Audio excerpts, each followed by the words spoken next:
আপনারাও 3 দিন যাবৎ কষ্ট করছেন। আমি বলতে চাই যে আমরা এই আমাদের সূর্যকান্তি এবং ধরন্তী দুইটা বিবদমান গ্রুপ একটা তুচ্ছ ঘটনাকে কেন্দ্র করে 3 দিন যাবৎ তাদের মধ্যে একটি ঝগড়া হয়। এই ঝগড়া আজকে গিয়ে একটু পরিস্থিতি নিয়ন্ত্রণে আসে।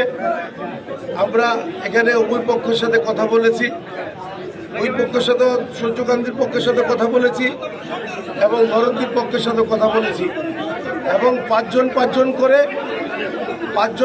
করে আমরা ছবি তুলেছি। তারা দায়িত্ব নিয়েছে যে আপাতত কোনো ঝগড়া হবে না এবং তারা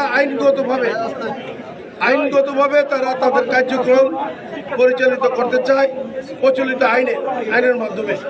আমরা বলেছি ঠিক আছে, আমরা ক্ষয়ক্ষতির পরিমাপটা আমরা নির্ধারণ করি, আপনারা আইনগতভাবে আপনাদের যে স্টেপ দরকার আপনারা করেন, এই ব্যাপারে আমাদের কোনো আপত্তি নেই।